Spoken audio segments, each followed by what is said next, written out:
Hello, this is Dr. Grande. Today I will analyze the case of Kim Fattorini. First, I'll look at the background of this case, move to the timeline of the incident, then offer my analysis. Kimberly Fattorini was born on October 18, 1986, in Los Angeles, California. She went by the name Kim. She was raised by her parents, Ferdinand and Deanne. Kim went to college and earned a bachelor's degree.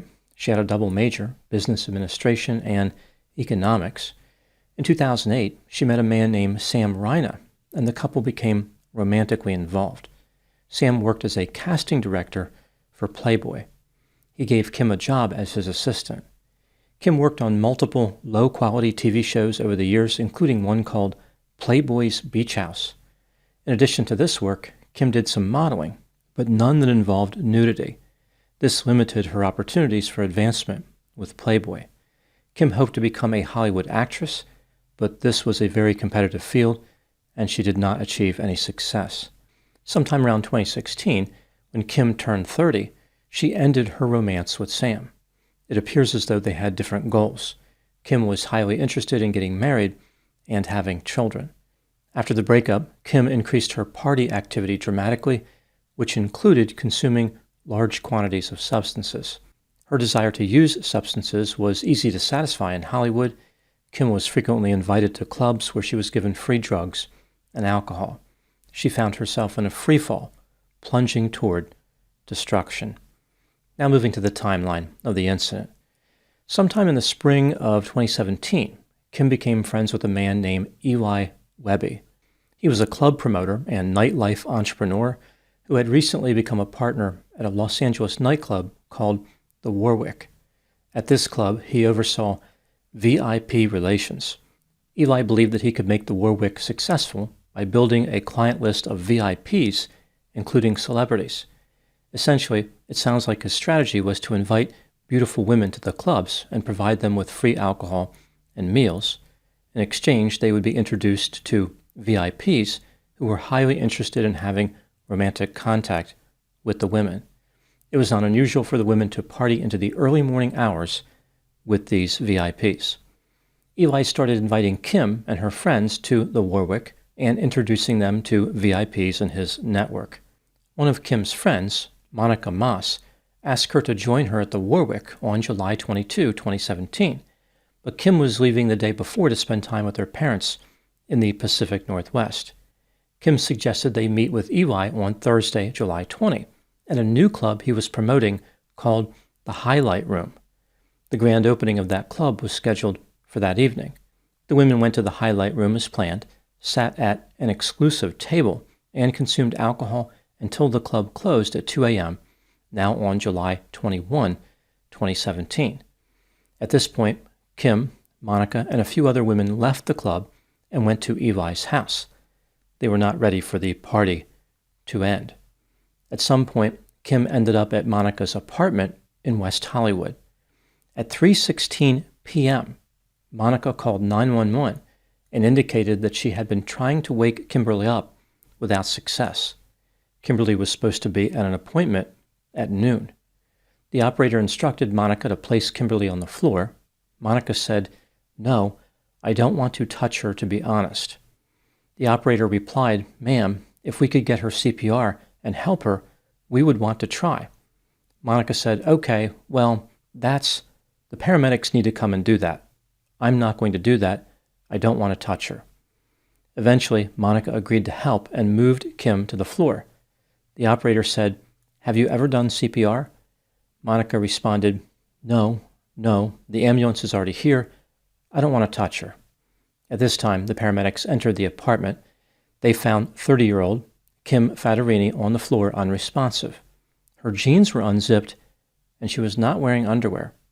She was pronounced dead at 3:30 p.m. Monica told the police that she and Kim were the only people in her apartment. They had been out all night drinking and using cocaine. Monica claimed that they arrived at her apartment at 5 a.m. 2 days later, an autopsy was performed on Kim's body. There were bruises on her legs. During the next month, August, the toxicology report came back.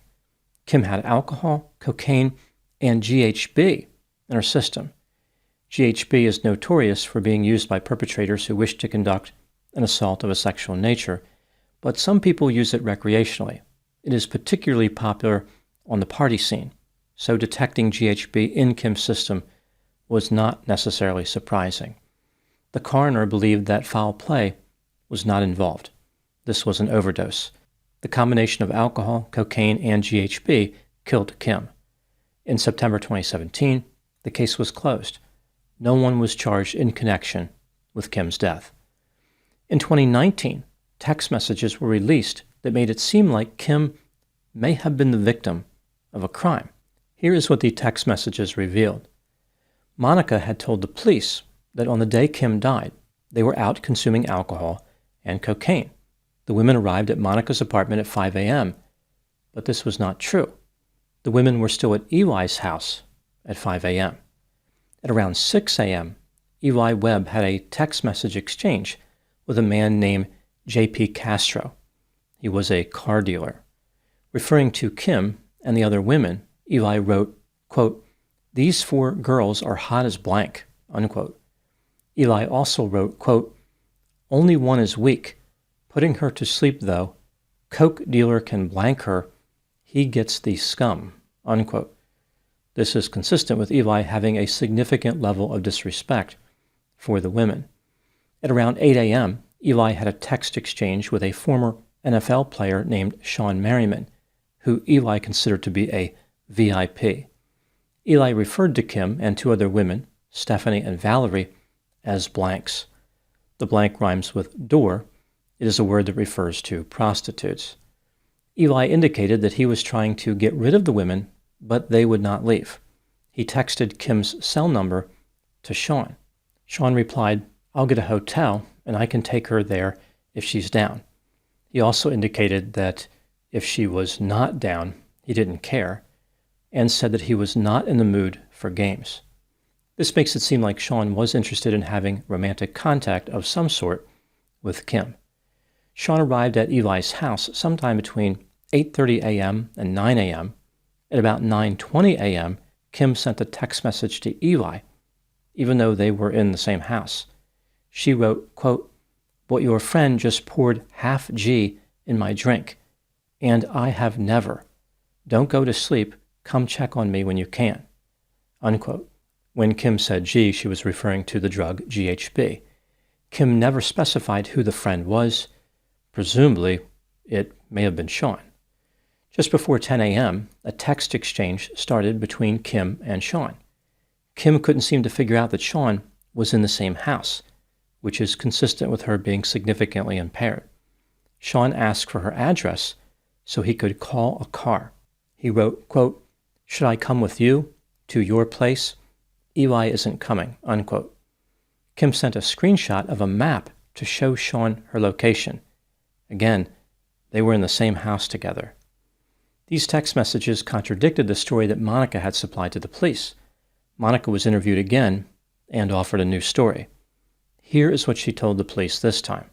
When she and Kim were at Eli's house, Sean ordered an Uber to transport himself, Kim, Monica, and JP. The plan was to have the Uber drop off Monica and Kimberly at their respective apartments before taking Sean and JP somewhere else. When the Uber stopped at Monica's apartment, she felt as though Kim did not want to be alone in the car with Sean and JP.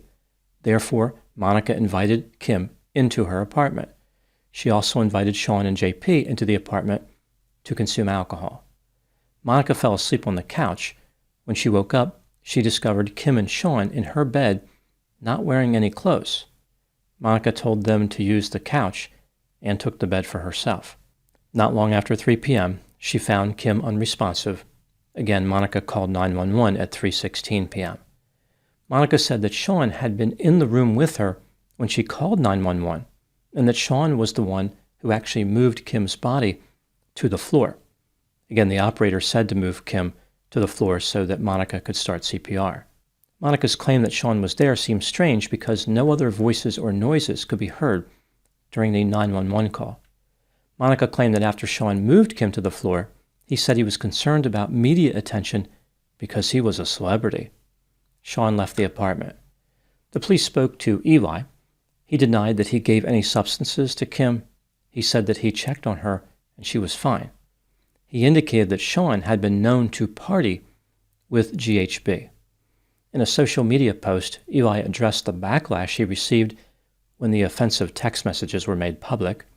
He claimed that he took full responsibility. He recognized the messages were inappropriate, hurtful, and disrespectful, and could not be justified. The messages are not how he views women. Despite this new information, the police never filed charges against anyone. Kim's parents filed a lawsuit against several people, including Sean, Eli, and Monica.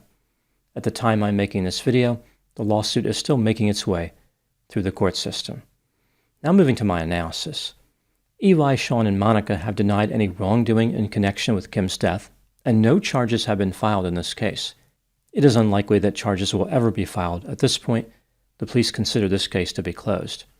Despite this, many people believe that a crime was committed, and they are frustrated that the criminal justice system failed to act. From their perspective, the evidence supports the theory that someone drugged Kim with GHB, and this caused her death.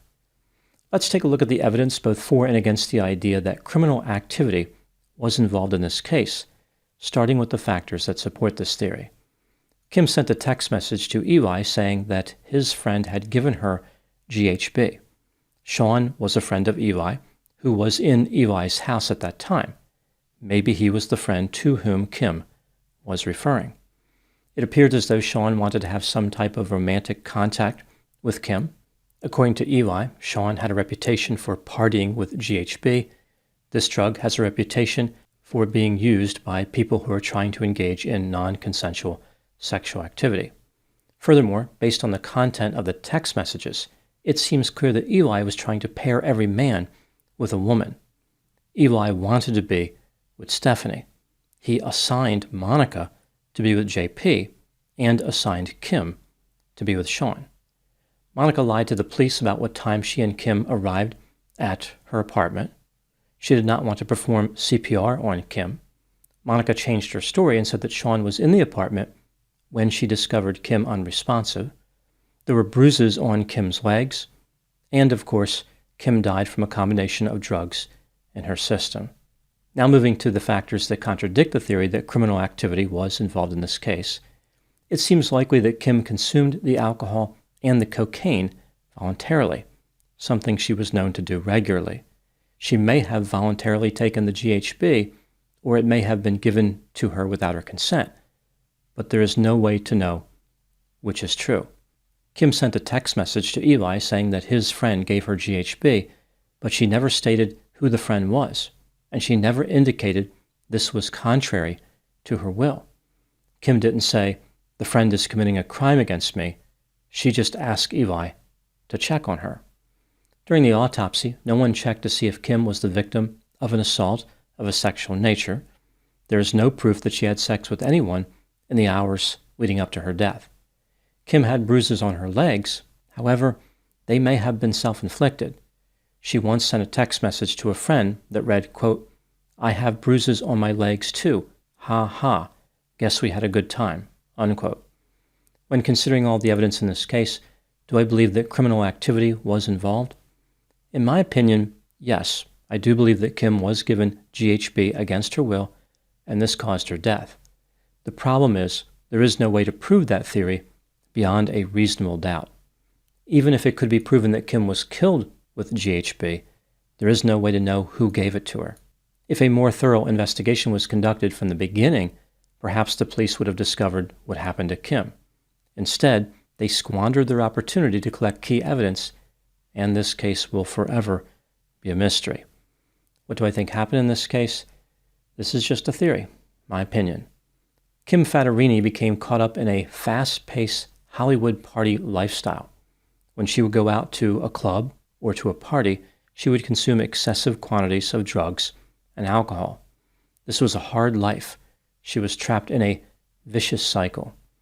To make matters worse, because Kim was attractive, she was invited to clubs by promoters who wanted to connect her with VIPs. This came at no financial cost for Kim, but she ran the risk of running into dangerous people. The only qualification for a VIP was having enough money to pay the clubs for exclusive tables and special services. Some of these VIPs may have been pathetic and desperate individuals willing to commit criminal acts against women. Perhaps they did not believe they could obtain sex outside of a criminal act, or they had a specific desire to be with a woman who was incapacitated. In the hours leading up to her death, Kim consumed excessive quantities of alcohol and cocaine to the point where she was substantially impaired. She did not even realize that she was in the same house as Eli, or Sean, and many of her text messages contained gibberish. Someone, there is no way to know who, gave Kim GHB with the intent of having sex with her. When combined with the other drugs in her system, this was fatal. When the police responded, they took one look at Kim and assumed that her hard partying lifestyle caused her death. This was just another overdose in a place where this was all too common. Now moving to my final thoughts. When people think of the Hollywood lifestyle, they often envision a glamorous existence full of luxury vehicles, fine dining, opulent mansions, and substantial wealth. It features extremely attractive people enjoying an endless party filled with dancing, romance, laughter, and contentment. For many, however, the reality is much less encouraging. This is a world where victims are trapped by drugs and alcohol, where grandiose opportunists masquerade as VIPs, manipulation is branded as networking, and predatory behavior hides behind the dazzling flash of status and wealth. Kim was part of a scene where young women were treated like currency. Her value was not measured by her achievements, but by her perceived willingness to entertain those who could afford access. She did not die in the glow of Hollywood's promise. She died in its shadow. Those are my thoughts in the case of Kim Fattorini. Thank you so much for watching. I'll talk to you soon.